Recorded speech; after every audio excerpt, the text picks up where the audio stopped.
الحسنة فله خير منها وهم من فزع يومئذ آمنون ومن جاء بالسيئة فكبت وجوههم في النار.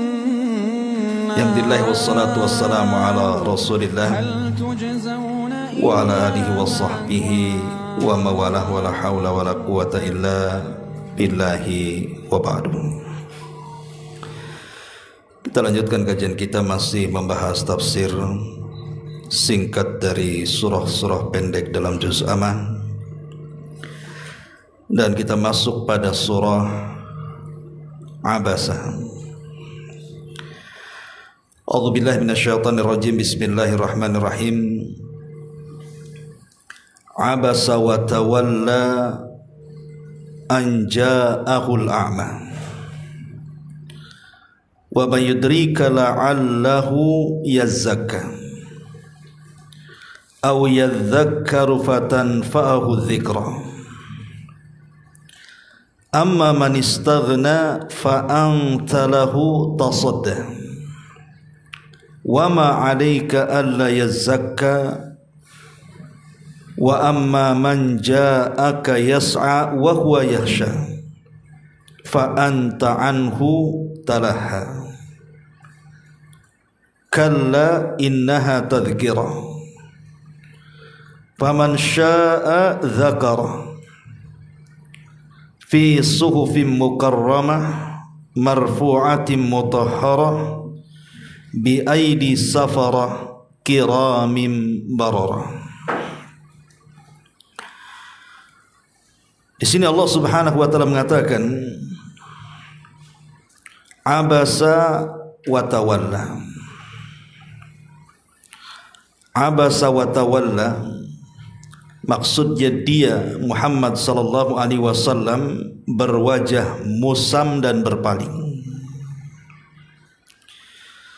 Ketika seorang buta telah datang kepadanya, maksudnya Abdullah ibnu Ummi Maktum.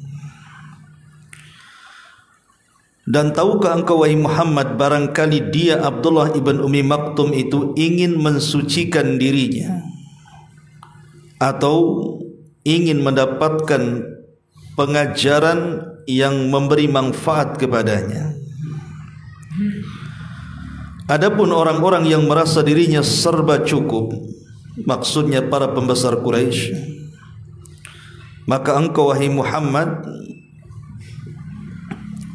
fa anta anhu talaha. Mana ini mati pula.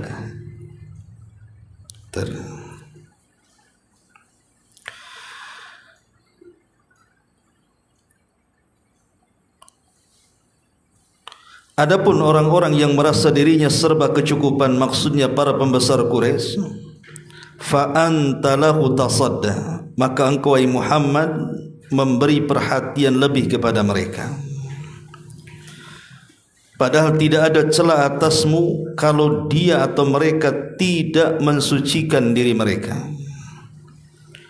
Adapun orang yang datang kepadamu dengan bersegera, sedang dia takut kepada Allah Subhanahu wa taala, engkau wahai Muhammad malah mengabaikannya. Sekali-kali jangan begitu. Sungguh ajaran-ajaran Allah itu satu peringatan. Maka barang siapa menghendaki, tentulah dia akan memperhatikan peringatan itu. Di dalam kitab-kitab yang dimuliakan, yang ditinggikan dan disucikan di tangan-tangan para utusan para malaikat yang mulia lagi berbakti.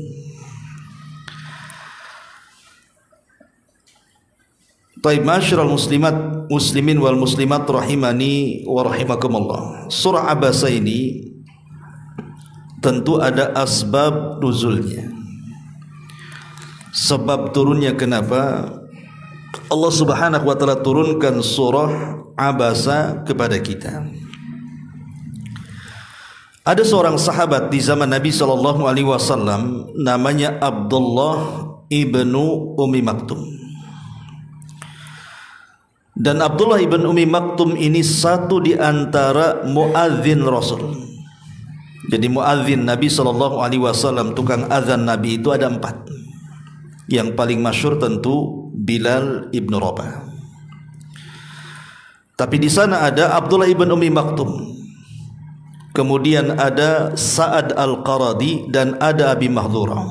Jadi 4, Bilal bin Rabah, Abdullah ibn Ummi Maktum, Sa'ad al-Qaradi maula Ammar ibn Yasir, kemudian yang keempat Abu Mahdhura, yang diajarkan Nabi SAW lafaz as-salatu khairum minan naum dalam azan subuh.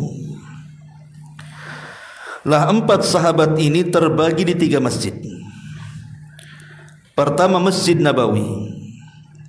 Maka Nabi SAW meletakkan 2 sahabat untuk menjadi muadzin.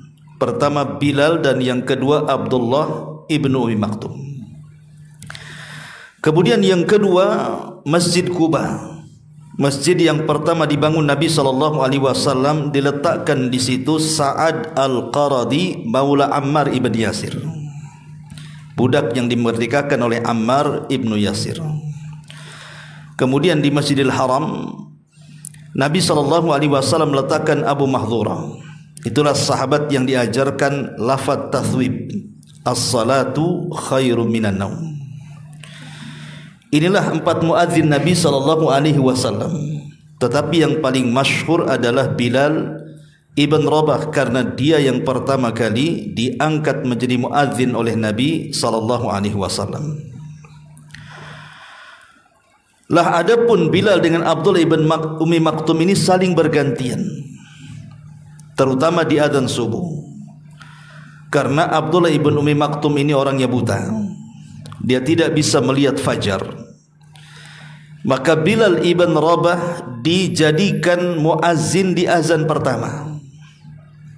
Kemudian apabila terbit fajar, maka Bilal akan mengatakan kepada Ibn Ummi Maktum, azanlah. Maka Abdullah ibn Maktum pun kemudian azan di solat subuhnya. Dari sini kata Nabi SAW saat mengkhitab orang-orang yang sahur, kata Rasul, makanlah, minumlah kalau hanya sekedar mendengar azan Bilal, tapi berhentilah makan dan minum kalau sudah terdengar azannya Ibnu Ummi Maktum. Berarti Bilal azan pertama, Abdullah ibnu Ummi Maktum azan kedua.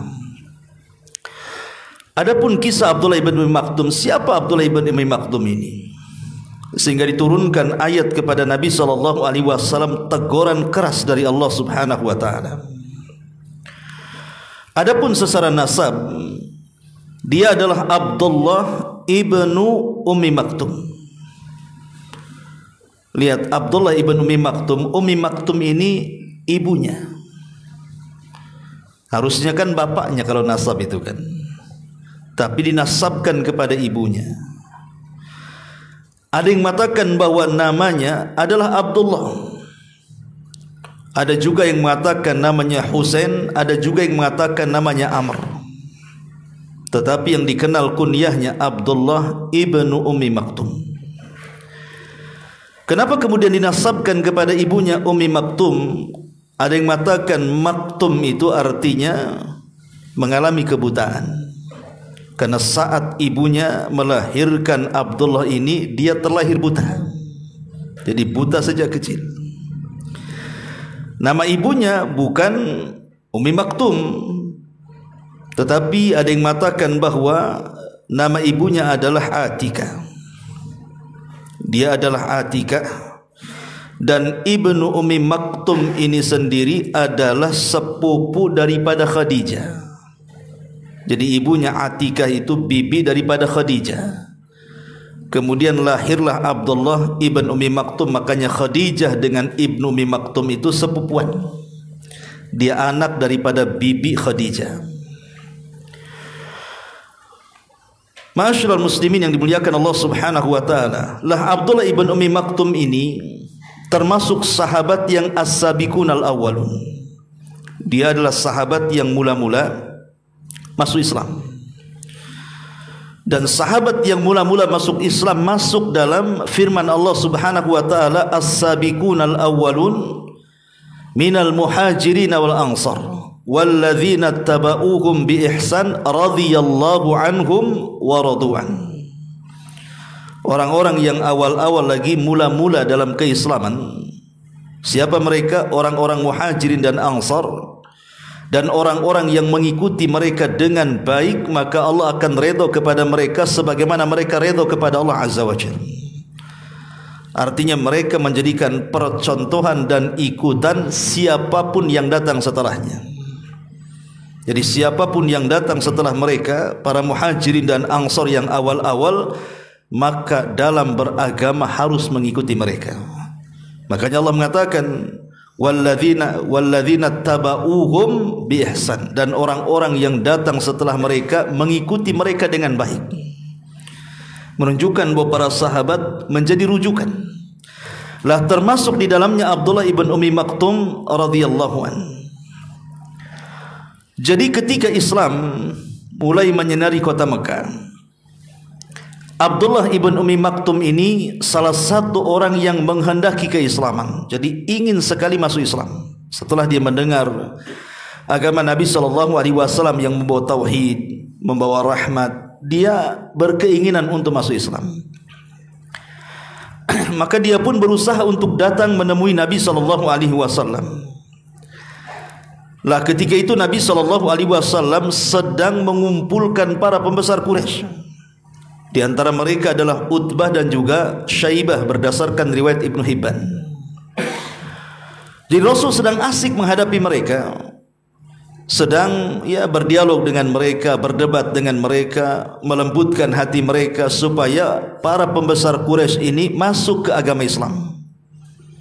Karena tentu ada alasan Nabi SAW kalau mereka masuk Islam. Mereka adalah para pembesar, bisa saja kemudian mereka akan membawa kabilahnya masuk Islam. Itu ijtihad Nabi. Lah ketika sedang enak-enaknya Rasul berdialog dengan para pembesar Quraisy itu, tiba-tiba orang buta ini, Abdullah ibn Ummi Maktum ini, datang ke majelis itu. Kemudian memanggil-manggil dan mengatakan, "Ya Muhammad." Kenapa tidak ya Rasulullah? Karena di zaman itu belum turun ayat tidak boleh memanggil Nabi dengan namanya. Karena belum turun ayat panggilan, larangan panggilan itu, maka Abdullah ibn Ummi Maktum sama dengan orang-orang Arab, orang-orang Arab Badui yang suka memanggil nama Nabi. Jadi dia mengatakan, "Ya Muhammad, alimni mimma allamaka Allah," katanya. "Ajarkan kepadaku ilmu yang telah Allah ajarkan kepadamu." Maka dia mendekat kepada Nabi SAW sementara Rasul ketika itu sedang berceramah di hadapan para pembesar Quraisy. Tentu Nabi SAW agak kesal sedikit kepada Ibnu Ummi Maktum ini, karena di hadapannya para pembesar masalahnya kan begitu. Sehingga Nabi SAW mulai bermuka masam, tampakkan perbuatannya tidak suka.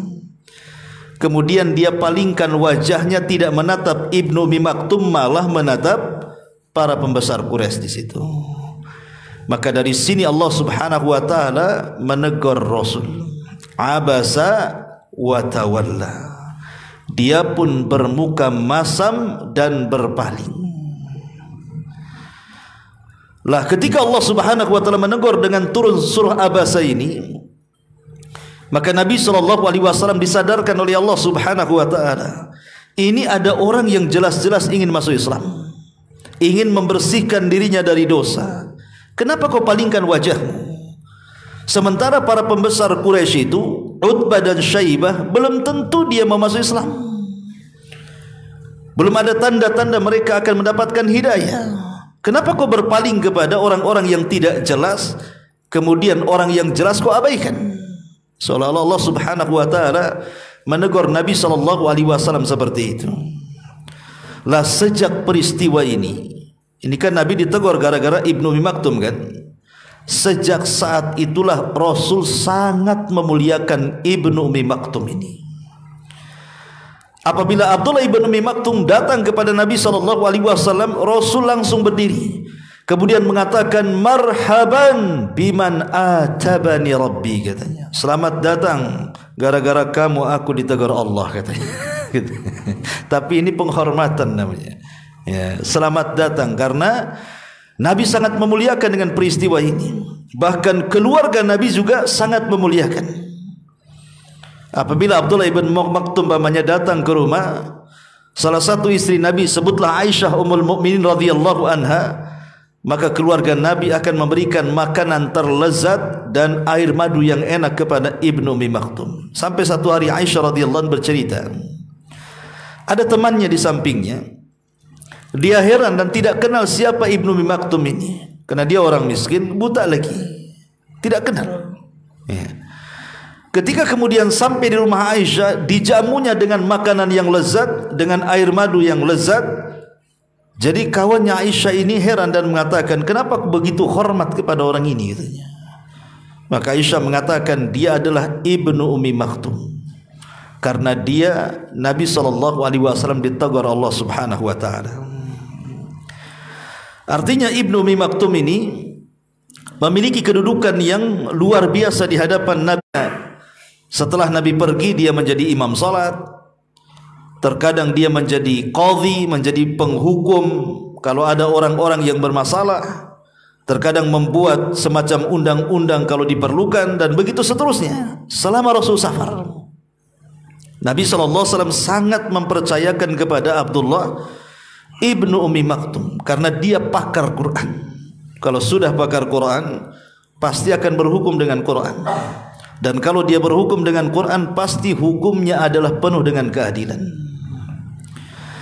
Lah Abdullah ibn Ummi Maktum juga adalah orang yang pertama hijrah setelah Mus'ab bin Umair. Kita tahu bahwa sahabat yang pertama hijrah dari Mekah ke Madinah adalah Mus'ab ibn Umair, yang diutus Nabi SAW untuk berdakwah di kota Madinah dan berhasil mengislamkan dua pembesar kabilah Khazraj dan Aus. Baru setelah itu Ibnu Ummi Maktum nyusul. Ketika kemudian Ibnu Ummi Maktum nyusul bersama Mus'ab ibn Umair di kota Madinah, maka berkolaborasilah dua sahabat ini, masing-masing mengajarkan Quran kepada penduduk Madinah. Lihat bagaimana orang buta memberikan hidayah orang-orang yang melihat. Ya. Jadi sebuah cacat fisik itu tidak menghalangi Allah memberikan anugerah yang terkadang tidak diberikan kepada orang yang melihat. Seperti contohnya Abdullah ibn Ummi Maktum ini. Bagaimana Allah Subhanahu wa taala angkat derajat dia walaupun dia buta. Kenapa? Karena Al-Quran yang mengangkatnya. Itulah yang dikatakan oleh Umar bin Khattab radhiyallahu an saat mendengar Mekah dipimpin oleh wakil gubernur Abdurrahman ibn Abza yang notabene mantan budak. Maka Umar mengatakan, innallaha yarfa'u bihadzal kitaba aqwaman wa yadha'al akharin. Sesungguhnya Allah mengangkat dengan Al-Quran itu beberapa kaum, tapi juga merendahkan yang lainnya. Lah Ibnu Ummi Maktum salah satu sahabat yang diangkat derajatnya oleh Quran. Makanya dia mengajarkan Al-Quran, memahamkan para sahabat yang lainnya tentang Al-Quran. Inilah kehebatan atau karamah daripada Ibnu Ummi Maktum. Walaupun dia buta, tapi dialah yang mengajarkan Quran kepada orang-orang yang melihat. Harusnya kan terbalik, ikhwan, kan gitu. Ma'asyiral muslimin yang dimuliakan Allah Subhanahu wa ta'ala, Abdullah ibn Ummi Maktum ini cemburu dengan para sahabat yang lain apabila ada gerakan jihad, dan dia selalu meminta kepada Rasul untuk dilibatkan dalam jihad. Tapi Nabi SAW menolak. Kenapa? Karena dia buta masalahnya. Macam mana dia akan berjihad? Musuh aja tidak akan kelihatan, kan gitu. Maka Nabi SAW tidak mengizinkan Abdullah ibn Ummi Maktum untuk berjihad. Sampai satu hari Nabi SAW, dan ini diceritakan oleh seorang sahabat namanya Zaid ibn Thabit. Zaid ibn Thabit ini adalah pencatat wahyu Nabi.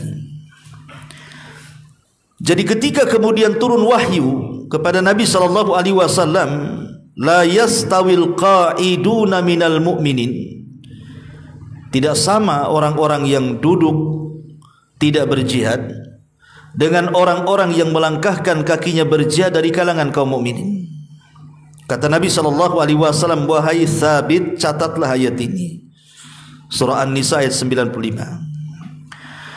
Lah ketika ayat itu turun, Abdullah ibn Ummi Maktum dia mendatangi Nabi SAW dan mengatakan, ya Rasulullah, fa kaifa bima la yastati'ul jihad? Bagaimana dengan orang yang tidak bisa jihad? Kalau tidak sama orang yang berjihad dengan orang-orang yang duduk-duduk seperti saya ini, macam mana? Saya tidak bisa jihad, saya tidak bisa melihat. Apakah masuk juga dengan ayat itu? Maka Nabi SAW terdiam sampai kemudian turun ayat setelahnya, di mana Allah Subhanahu wa taala kemudian menurunkan ayat setelahnya, ghaira ulil dharari, kecuali orang buta, katanya. Catat wahai Thabit.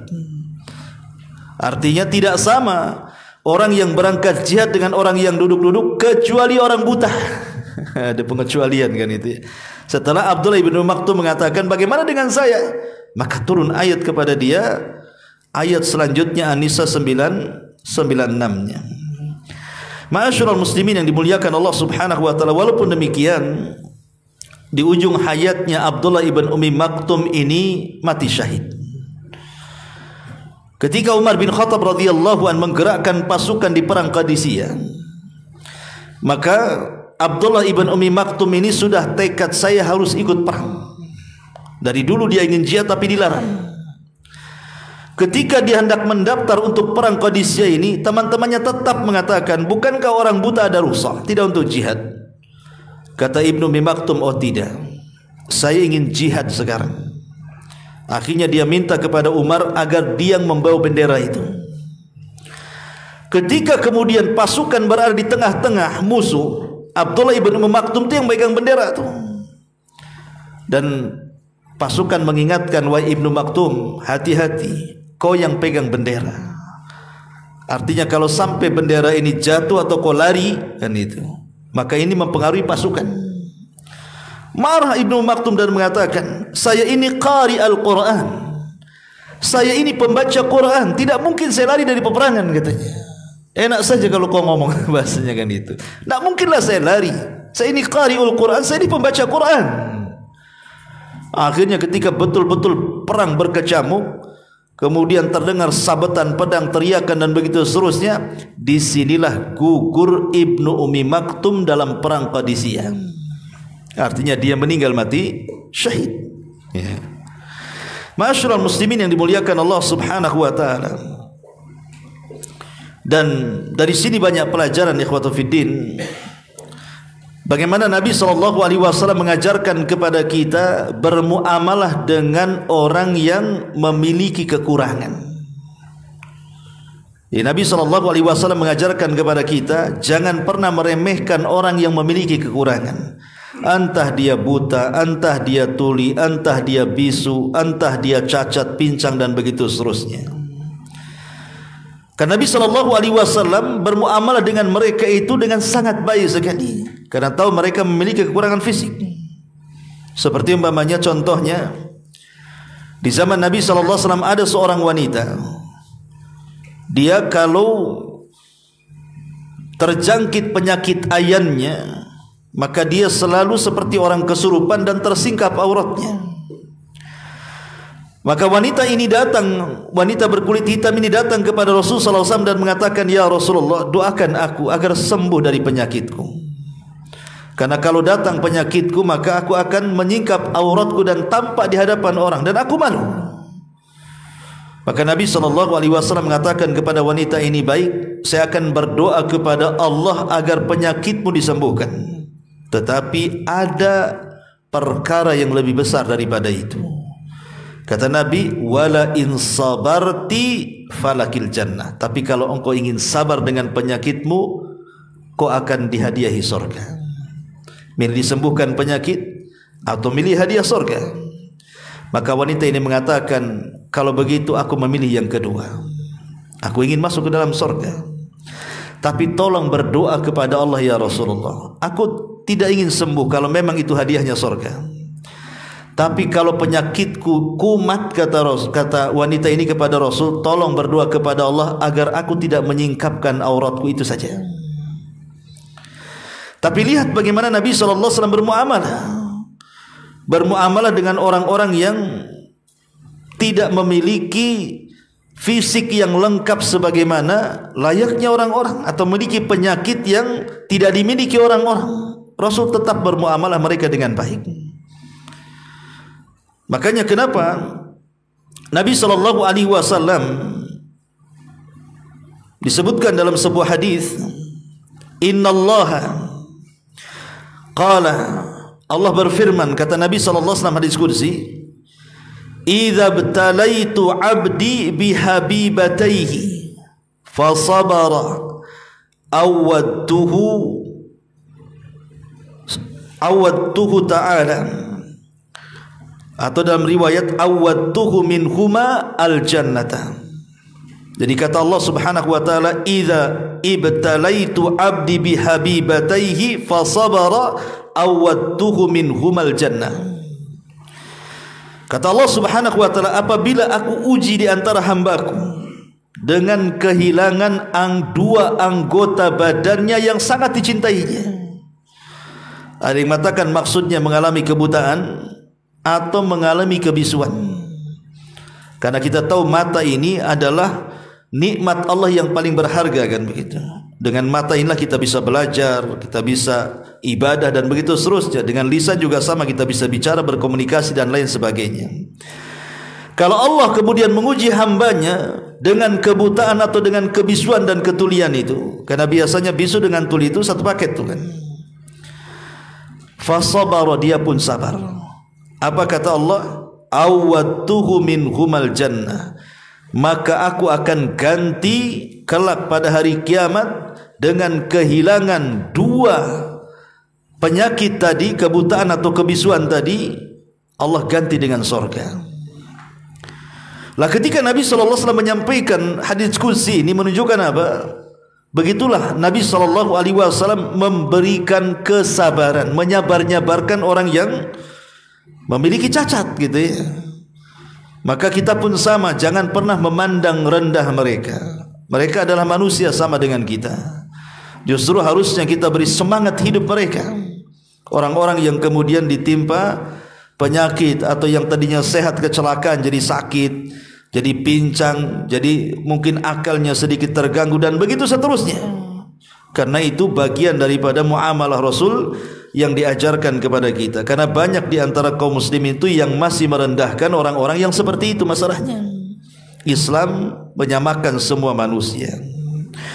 Ma'asyiral muslimin yang dimuliakan Allah Azza wa Jalla, Abdullah ibn Ummi Maktum ini percontohan bagaimana Rasul memuliakan beliau.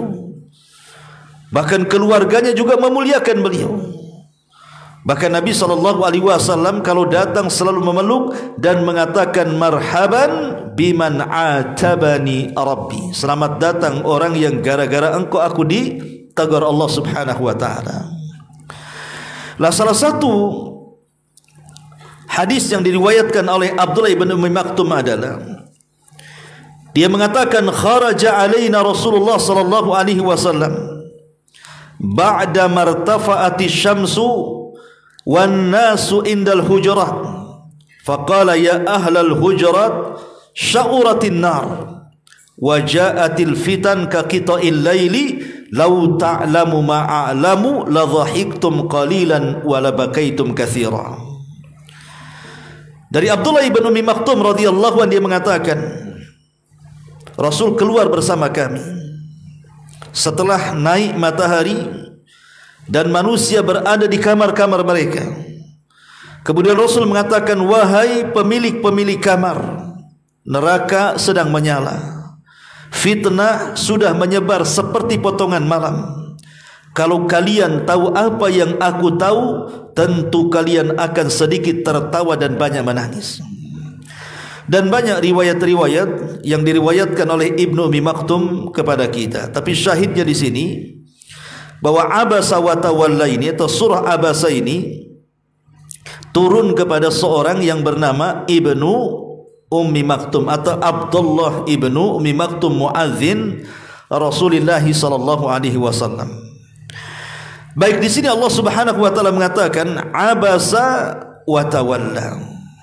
Abasa wa tawalla. Nabi Muhammad berwajah masam dan berpaling. Dan ini mukjizat Nabi. Ingat Nabi sallallahu alaihi wasallam itu, kata Anas bin Malik radhiyallahu anhu dan sahabat yang lainnya, kana Nabi sallallahu alaihi wasallam tabassuman. Rasul itu senantiasa tidak lepas daripada senyum.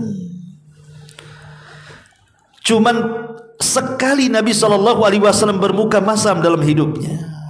Coba bayangkan, Nabi itu seumur hidupnya tersenyum, tertawa dan tersenyum, membahagiakan orang. Tapi sekali seumur hidup Rasul pernah bermuka masam dan berpaling saat terjadinya kasus si Abdullah ibn Ummi Maktum ini. Coba, ini mujizat ikhwatu fiddin. Siapa yang sanggup seumur hidupnya tersenyum, senantiasa memasang wajah yang indah, wajah yang berseri menyenangkan orang? Perasaan kita ini lebih banyak masam dibandingkan senyumnya kan. Tapi Rasul justru masam itu seumur hidup cuma satu kali saja. Dan ini mujizat Nabi ya. Cuma di sini ada pertanyaan, Nabi kan berpaling, bermuka masam, kemudian memalingkan wajahnya, tidak menatap Ibnu Ummi Maktum. Apakah seorang Nabi itu boleh berijtihad? Ini kan ijtihad Nabi. Seolah-olah Nabi beristihad di sini kan. Ini kalau yang masuk cuma satu orang nih, Ibnu Maktum nih, kalau saya bisa mengislamkan orang ini, dia bisa bawa kabilahnya. Itu kan istihad namanya kan. Pertanyaannya, apakah seorang Nabi itu boleh beristihad? Terjadi silang pendapat di antara ulama. Ada yang mengatakan seorang Nabi tidak boleh beristihad, karena Nabi Allah Subhanahu wa taala mengatakan, wa ma yantiqu anil hawa in huwa illa wahyun yuha. Nabi itu tidak pernah mengucapkan dengan hawa nafsunya, yang diucapkanlah wahyu yang diwahyukan kepadanya. Artinya Nabi tidak mungkin beristihad karena semua pemikirannya adalah wahyu. Tapi ada juga yang mengatakan kasus ini menunjukkan Nabi beristihad. Tetapi ulama mengatakan bahwa ijtihad itu ada dua. Ada ijtihad agama, ada ijtihad dunia. Kalau dimaksud ijtihad dunia, ya Rasul beristihad. Seperti contohnya ketika Nabi SAW hijrah ke kota Madinah, dilihatnya penduduk Madinah itu sibuk mengawin-ngawinkan pohon kurma. Maka Rasul mengatakan, seandainya kalian tinggalkan pekerjaan ini dan fokus untuk beribadah, itu lebih baik. Akhirnya kemudian para sahabat meninggalkanlah, tidak mengawinkan kurma lagi. Rupanya setelah tahun depan hasilnya tidak lebih banyak daripada sebelumnya, karena Rasul tidak paham soal perkurmaan kan itu ya. Maka setelah itu para sahabat banyak yang kemudian mengeluh, wahai Rasul, hasilnya tidak sebagaimana tahun kemarin. Maka Nabi SAW mengatakan, antum a'lamu bi umuri dunyakum, kalian lebih paham dan tentang urusan dunia kalian. Lanjutkan saja. Artinya soal urusan dunia Rasul tidak paham. Terkadang ada yang lebih paham dibandingkan Nabi SAW. Tapi kalau urusan agama, sebagian ulama mengatakan tidak ada ijtihad. Jadi ijtihadnya Rasul itu dalam urusan dunia. Kalau urusan agama tidak ada ijtihad. Makanya di sini ditegur oleh Allah Subhanahu wa taala, abasa wa tawalla, sampai kepada ayat-ayat tadi. Kemudian juga faedah kalimat abasa wa tawalla ini, ikhwan, bahwa Nabi SAW manusia sama dengan kita. Terkadang dia jatuh ke kesalahan kan, tapi kan bukan dosa besar. Tidak ada nabi atau rasul yang terjerumus kepada dosa besar. Kalau dosa kecil itu diperselisihkan.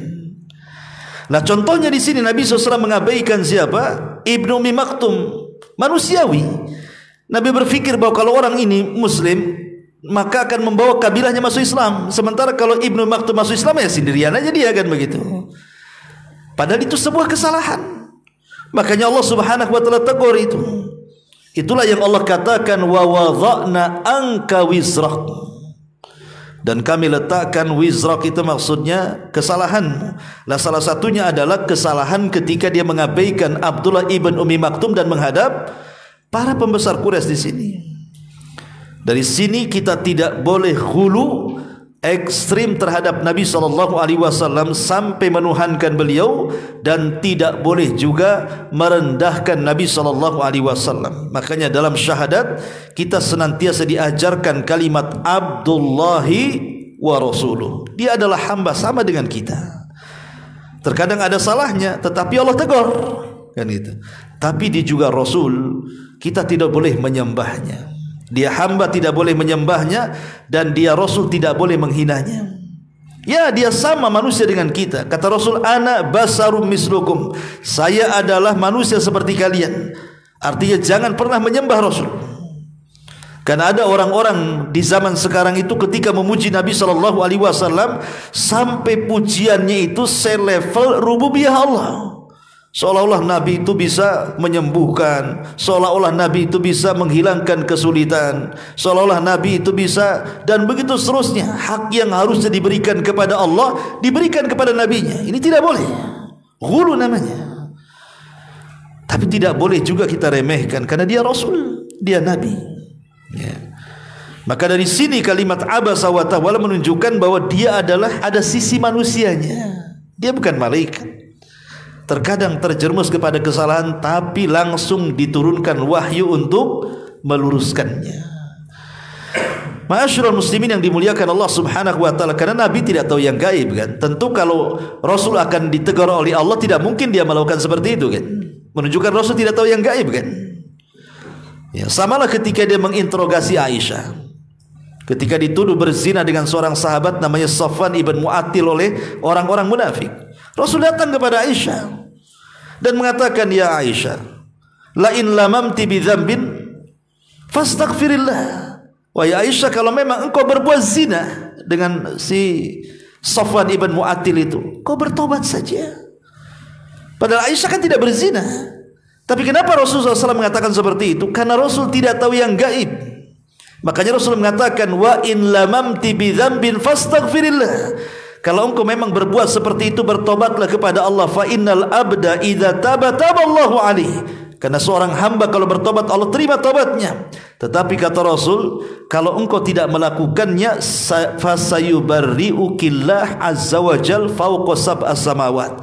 Maka Allah akan melepaskan dirimu dari tuduhan itu oleh Allah yang berada di lapisan-lapisan di atas sana, lapisan langit di atas sana, kata Rasul, ya. Artinya Rasul tidak tahu yang gaib, kan. Sebab habis itu turun surah An-Nur ayat 1 sampai 9 yang mengatakan Aisyah ini tidak berzina, dibersihkan oleh Allah. Kalau Nabi SAW tahu bahwa akan turun wahyu membersihkan bahwa Aisyah tidak berzina dengan Safwan ibn Mu'attil, kenapa Rasul mengatakan kepada Aisyah, kalau engkau berbuat dosa, akui, kan begitu, kan. Menunjukkan dia tidak tahu yang gaib.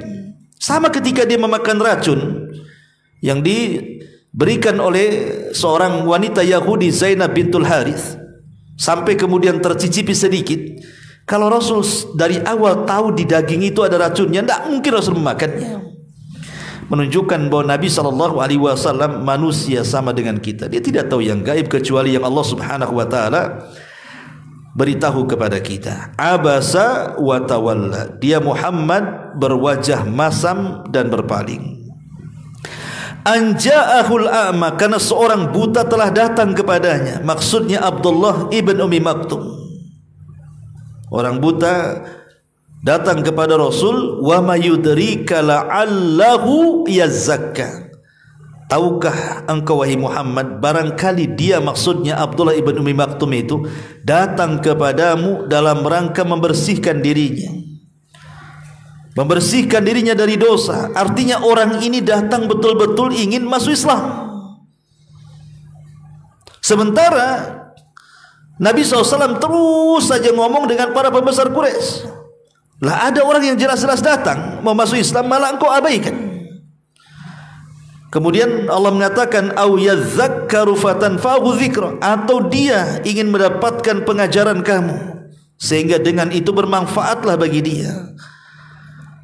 Seolah-olah Allah Subhanahu wa taala mengatakan, ngapain kau ceramah capek-capek gitu, bermunakosha, berdebat dengan orang-orang itu, sementara belum tentu mereka mengambil manfaat kamu. Boleh saja ucapan kamu itu hanya masuk telinga kanan, keluar telinga kiri, enggak didengar pun oleh mereka itu. Lah ini jelas-jelas mau dengar, kok bisa kau bermuka masam dan berpaling? Makanya Allah kemudian katakan, amma man istaghna. Adapun orang-orang yang merasa dirinya merasa cukup dengan kekafirannya, cukup dengan kesyirikannya, tidak mau menerima dakwah Nabi lagi, fa anta lahu tasadda, malah engkau memberikan perhatian lebih. Mereka sudah merasa cukup dengan agama mereka, dengan penyembahan mereka kepada berhala, mereka menganggap itu lebih benar dibandingkan agamamu. Kenapa engkau kemudian memperhatikan lebih kepada mereka? Wa amma man ja'aka yas'a. Adapun orang yang datang kepadamu dengan bersegera, betul-betul ingin mengambil manfaat, maksudnya Abdullah ibn Ummi Maktum, wa huwa yakhsha, dan dia takut kepada Allah, fa anta anhu talaha, engkau pula mengabaikannya, bahkan bermuka masam dan berpaling kepadanya. Kalla, kata Allah, jangan seperti itu. Innaha tadhkirah, sungguh ini ajaran-ajaran Allah, jangan seperti itu. Makanya setelah kemudian turun ayat ini, Nabi SAW tidak lagi meladeni orang-orang musyrik itu, yang mereka belum tentu masuk Islam gitu ya. Kalau musuh sudah jelas, maka Nabi SAW tidak mau meladeni mereka lagi. Dari sini ada faedah ikhwatu fiddin, maka dekatilah orang-orang yang sangat mencintai Allah dan Rasulnya, jauhi orang-orang yang memusuhi Allah dan Rasulnya. Di sini diajarkan tentang dua kalimat, al-wala'u wal-bara'u. Apa itu wala? Wala itu meletakkan loyalitas kepada Allah, kepada Rasul, kepada orang-orang yang beriman. Adapun bara itu berlepas diri dari musuh Allah, musuh Rasul, dan musuh orang-orang yang beriman. Artinya kita harus lebih dekat lagi kepada orang-orang yang mencintai Allah. Berkawanlah dengan mereka, bermajlislah dengan mereka, tinggalkan kawan-kawan yang justru menjerumuskan kita dari kemaksiatan. Makanya kenapa Nabi SAW punya perhatian kepada kita soal pertemanan kan? Kata Nabi SAW, al-mar'u ala dini khalili, seseorang itu digantungkan agama temannya. Bahkan ada para ulama mengatakan, Anda bergaul selama 40 hari saja dengan orang jahat, pasti akan jadi jahat. Sebagaimana Anda bergaul 40 hari saja dengan orang baik, insya Allah akan jadi baik. Ya, ini kalimat 40 bukan batasan, bisa saja baru 2 hari sudah berubah kan begitu.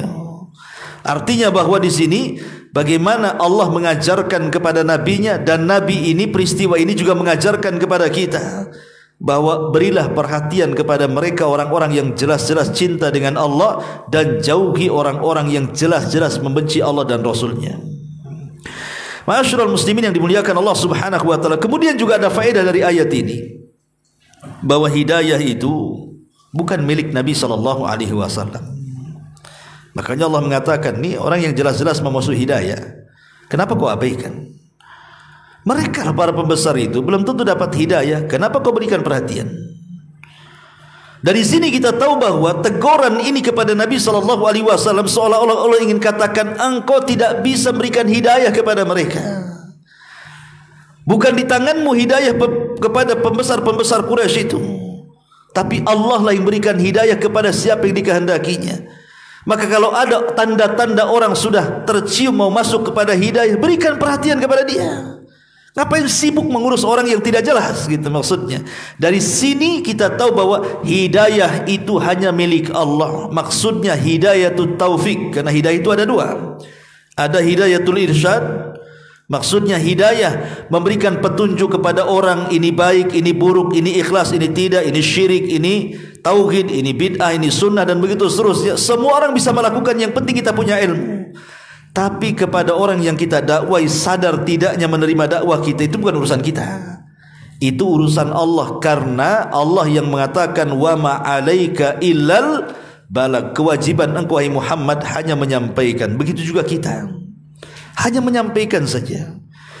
Soal orang itu dapat hidayah atau tidak, itu urusan Allah.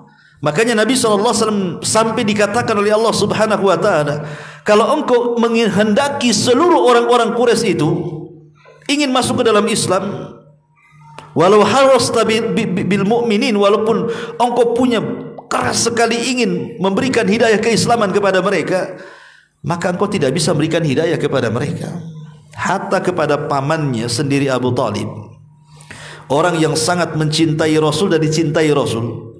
Saat detik-detik wafatnya Rasul ingin supaya Abu Talib masuk Islam, sampai mengatakan, "Qul ya ammi la ilaha illallah kalimatun uhajubika indallah." Wahai pamanku, katakan la ilaha illallah. Kalau kau bisa mengatakan kalimat ini, aku akan berhujah di hadapan Allah dengan kalimat ini, kau akan selamat. Tapi hidayah milik Allah.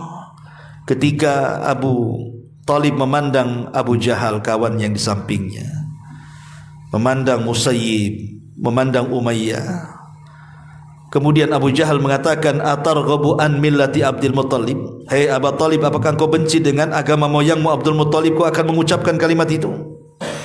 Maka Abu Talib terus memandang rekan-rekan yang di sampingnya. Akhirnya sampai ruh keluar dari jasadnya, Abu Talib tidak mau mengucapkan la ilaha illallah dan tetap berpegang dengan agama teman-temannya. Itulah kalau salah kawan jadi seperti ini jadinya. Kalau seandainya ketika itu tidak ada Abu Lahab, tidak ada Abu Jahal, tidak ada Musayyib, dan tidak ada para pembesar Quraisy di samping Abu Talib, tentu Abu Talib akan mengikuti ucapan Nabi. Kenapa? Karena dia sudah membenarkan Islam sebelumnya. Dia mengatakan tidak ada agama yang lebih baik daripada agama Muhammad. Walaula malamatan nas, kalau bukan karena celaan manusia kepadaku, tentu aku akan mengiktiraf agamanya adalah samham mubina, di atas agama yang lurus dan bertauhid. Pasti aku akan ikut dia. Cuman karena takut celaan, tak mau dia ikut. Nanti apa kata dunia kok saya masuk Islam kan, sementara saya tokoh Quraisy gitu. Itulah yang menyebabkan Abu Talib tidak masuk Islam, karena ada kesombongan dalam hatinya. Ma'asyiral muslimin yang dimuliakan Allah Subhanahu wa taala, maka ayat ini memberikan pelajaran besar kepada kita agar kita menyebarkan hidayah sebanyak-banyaknya. Karena Nabi SAW berusaha mendakwahkan Islam sampai kepada para pembesar Quraisy dengan harapan kalau mereka masuk Islam, maka bawahan-bawahannya akan ikut masuk Islam, dan itu semangat dakwah artinya. Rasul mengajarkan kepada kita semangat dakwah, bahwa kita ini dalam kondisi apapun tetap berdakwah, minimalnya kepada keluarga lah, kepada tetangga, ke teman-teman dekat kan itu. Karena tidak harus berdakwah itu seperti ustaz begitu kan. Dah, bisa kita berdakwah kepada pasangan kita. Dan kita tahu bahwa pahala dakwah itu luar biasa. Kata Nabi SAW kepada Ali radhiyallahu an, "Ya Ali, la an yahdiyallahu bika rajulan wahidan khairun laka min humrin na'am." Wahai Ali, kalau lantaran lisanmu satu orang dapat hidayah karenamu, itu lebih baik daripada unta merah. Unta merah maksudnya barang yang berharga di zaman itu, ya. Inilah diantara faedah singkat daripada surah Abasa wa Tawalla, diambil dari asbab nuzulnya. Adapun tentang penjabaran kalimat per kalimatnya, insyaallah kita lanjutkan di minggu depan. Baik, sampai di sini kita buka tanya jawab, silakan kalau ada yang mau bertanya.